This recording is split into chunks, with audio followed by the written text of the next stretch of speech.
Sans plus attendre, commençons tout de suite ce journal avec l'info la plus importante du jour. Les rumeurs comme quoi notre président porterait des talonnettes sont fausses. En voici la preuve en images. Il porte en réalité des talons aiguilles.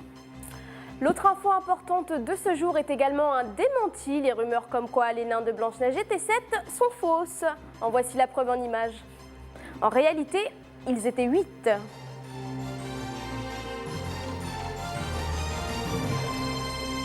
Bonjour à tous, bonjour Hilary. Bonjour Will, bonjour à tous. Travailler plus pour gagner plus. Beaucoup de Français ont su mettre ce slogan en pratique pour augmenter leurs revenus. François Fillon, quant à lui, l'a bien compris puisqu'il est obligé de commenter des courses automobiles pour arrondir ses fins de mois. Je vous propose de suivre le quotidien, pas facile non plus, de Monsieur Bernard en région parisienne. Un reportage de Jonathan Quetois. Profession, plombier. Revenu mensuel net, 1084 €. Marié, 2 enfants et avec son unique salaire comme source de revenus, Monsieur Bernard a dû, comme 6,5% de la population active en France, prendre un second travail pour subvenir aux besoins de sa famille. Rien, et puis ça non plus. Ah, je sais pas qui vous a fait ça, hein, mais c'est du vrai travail de sagouin. Hein. Bon allez, je vais vous mettre un peu de mastic, hein, ça vous colmatera la brèche et vous aurez plus de fuite. Hein, ma petite dame. Sinon, vous avez trouvé comment votre deuxième emploi? Bah, c'est assez simple, hein. J'ai répondu à une annonce. Ils cherchaient des spécialistes. Alors, bon, au départ, ils ont un peu hésité, puis ils n'ont pas eu trop le choix. Hein. C'est avec moi. Le soir, après sa première journée de travail, Monsieur Bernard troque son bleu de travail contre une blouse blanche et entame sa deuxième journée. Ça sert à rien. Ça non plus, ça sert à rien. Je sais vraiment pas qui vous a fait ça, hein, mais c'est vraiment le travail de sagouin. Bon allez, je vous mets un peu de mastic, ça colmate la fuite, et puis on n'en parle plus. Ah ma bonne dame. Sinon, vous avez les diplômes requis pour pratiquer la gynécologie?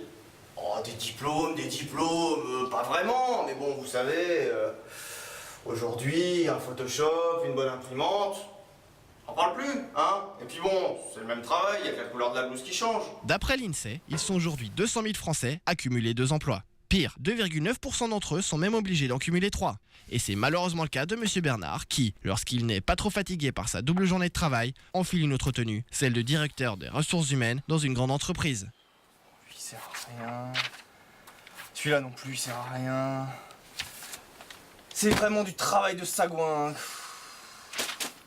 Il a bien du courage, ce Monsieur Bernard. Allez, on fait le tour de l'actualité en 60 secondes maintenant. C'est pas tout ça, mais j'ai un deuxième job de mâcheur d'aliments dans une maison de retraite. Faudrait pas que je sois en retard, hein. Les petits vieux, ça attend pas pour manger. Selon une étude scientifique américaine, le cerveau des hommes serait en train de descendre progressivement pour aller se loger dans leur verge. Ces nouvelles générations d'êtres humains, de leur nom scientifique Phallus cerebrus, pourront également être appelés les têtes de bite. Pourquoi vous regardez en disant Comme ça. Guerre du Golfe, les États-Unis ont enfin trouvé la preuve irréfutable que l'Irak possédait des armes de destruction massive. En effet, le président américain avait gardé les factures. Et guerre du Golfe, toujours de nouvelles manifestations anti-américaines ont lieu à Bagdad. Les Irakiens ont défilé dans les rues au son de ce slogan très local, « À bas bouche, à bas bouche ». Enfin, une fois de plus, le drame des magazines féminins. Une jeune étudiante avait lu dans l'un d'entre eux que sucer faisait maigrir. Elle a donc décidé de pratiquer au moins 3 fellations par jour pour avoir un corps de rêve. Au bout de 6 mois de régime intensif, la jeune fille s'est aperçue qu'elle avait pris 3 kilos. Elle a intenté un procès contre la revue. Selon son avocat, le rédacteur aurait dû préciser qu'il ne fallait pas avaler. Retrouvons maintenant notre expert du Gotha et de la Jet Set. Voici les petites indiscrétions d'Emmanuel Dorado. Bonjour. Bonjour Hilary, bonjour Will. Bonjour Emmanuel. Vous le savez, depuis quelques jours, Secret Story a repris ses droits sur TF1 et vous êtes tous impatients de savoir qui sera le grand gagnant de cette nouvelle aventure. Oh oui Emmanuel, on est tous impatients de savoir qui sera le grand gagnant de cette aventure. Ah bah oui, je sais bien. Alors qui de Maeva, Haider, John David ou Caroline repartira à la fin de ce jeu avec le gros chèque? Eh bien, nous avons enquêté et je peux vous dire, avant tout le monde, je peux vous dire que cette année, comme l'année précédente, c'est Endemol qui repartira avec le pactole. Forcément. Et puis c'est la mode en ce moment, les people en raffolent pour relancer leur carrière. Je veux bien évidemment vous parler des sex tapes. Et là, voici la dernière en date. On voit pas grand-chose.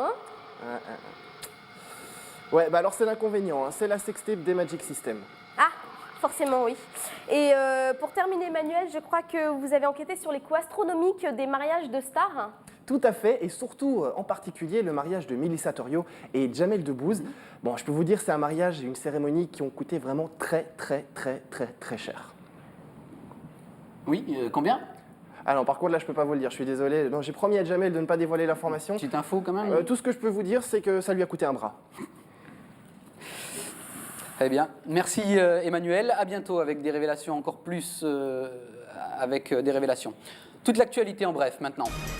Après l'élimination de l'équipe de France à l'Euro 2008, Raymond Domenech a déclaré « Mieux vaut être 11 et triste que très aigué ». Justice, Dominique de Villepin a de nouveau été entendu dans le cadre de l'affaire Kim.